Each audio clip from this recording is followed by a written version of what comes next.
Moving doesn't fix you. I know because I moved. I left the relationship, the career, and the country. I packed up my whole life and got on a plane and moved to Spain.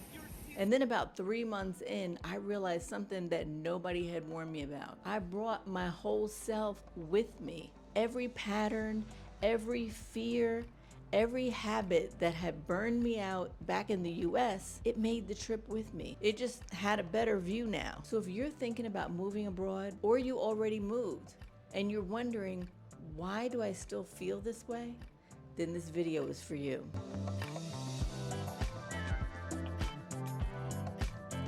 Hey, welcome to Exit with Fire. I'm Miriam, your exit queen. I help women 50 and over exit anything or anyone that doesn't give them a glow, so they can finally love what they see in the mirror. Today, I'm getting really honest about something that the expat community doesn't really talk a whole lot about, and it's what happens after the move. Once the excitement settles and you're alone in a foreign country trying to build something from scratch. Now, here's what we tell ourselves before we move. Once I get there, everything's gonna be different. I'm finally gonna have time for myself. I'm gonna start fresh. I'm gonna build my business, find the people that I wanna serve. I'll finally feel like myself again. Now, some of that is true. The environment does matter because getting out of a toxic situation like a toxic job, a toxic relationship, a toxic country even, it does change things because your nervous system now has a chance to breathe for the first time in years. But here's what nobody tells you. The burnout you were running from, it's not just in the environment. It's in the patterns that you built to survive that environment. And those patterns travel with you. All that overworking you used to do, putting yourself in isolation to get things done, the putting yourself last, feeling like you have to do it all because you've always had to do everything alone. So then you land in your new city, you set up your apartment, open your laptop. Within weeks, sometimes even days, you're doing the exact same things you did back home, just with another view and different weather conditions. That was me in Spain, sitting at my laptop at 2 a.m., wondering why I still felt depleted when I was supposed to be living my dream. And I want to talk specifically to the single woman who moved abroad alone, because this part doesn't really get talked about. When you move abroad with a partner or a family, you have built-in company already, built-in motivation for doing the things that you need to do, someone to share all those hard times with. When you move alone, and a lot of us do, you're starting from zero in a new city with maybe even a new language sometimes. No friends yet, so you don't have any support system. It's just you, the vision that you brought with you, and your laptop. And that's incredibly powerful. I'm not underestimating that, but it's also incredibly lonely at the same time. That loneliness is real. And if you don't address it intentionally, it becomes its own kind of burnout. You start working even more to fill the silence. You stop taking care of yourself because there's nobody watching. And then when your business doesn't take off the way you expected, you start questioning everything, like the business itself. You start even questioning the move.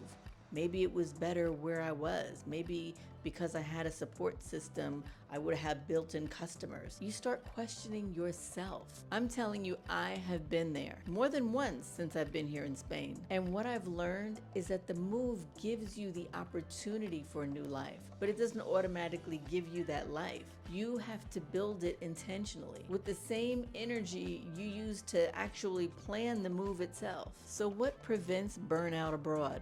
What actually makes the move work long term? Here's what I've learned and what I teach the women that I work with. First of all, you have to decide what you're building toward, not what you're running from. We plan these exits obsessively. We plan the visas out, all our finances, the apartment, the logistics, but we don't plan the arrival with the same intention. What does the life actually look like? What does a good day feel like for me? What fills you up in the new place? Without that vision, you're just running. And that means it's only a matter of time before you burn out all over again. And that can happen anywhere in the world. The second thing is you have to build community before you need it. Don't wait until you're lonely and desperate to find your people. Start building intentionally from day one. Check out expat groups, local classes, online communities, volunteer opportunities, even showing up every day at your same local coffee shop to converse with the people there. I mean, I go to the same place most days every day. To me, it's like going to the same Starbucks that I used to go to all the time. And I would see the same people who would serve me, and it was a familiar face. They knew me, I knew them. It became very familiar, and it was nice to see that acknowledgement from other people. It's really just about getting out of your apartment and in front of other human beings. And here's the third thing, and this is one that changed everything for me. You have to treat your well-being as your business. Taking care of yourself is not a reward for the business doing well. It's not something that you'll get to eventually. This right here is your foundation, because a depleted woman can't build anything sustainable. I don't care how good the view is. You have to have proper sleep, get better food choices, like exercise. You got to get all of that in. Those are not luxuries abroad. They are the infrastructure that everything else is built on. And I want to be honest with you about something, because there have been moments here in Spain where I have sat in my apartment and wondered if I made the right choice. It's times when the loneliness felt kind of heavy, where the business felt impossible and I wanted to quit. It was those times when I missed familiar faces, like at my local Starbucks, and just the ease of a life I already knew how to navigate. And in those moments, I had a choice. I could go back to the same patterns that burned me out, which was overworking, isolating myself, and just pushing through, or I could do something different. I could choose to tend to myself the way I needed to, the way I would tend to somebody I loved. That choice I decided to make over and over again on a daily basis. And that's what kept me here. It kept me growing and building my business and glowing, even on the hard days. The move didn't fix me, I fixed me. The move just gave me the space to do it. And that space, that's everything. If you moved abroad and you're struggling, let me tell you, you are not doing it wrong.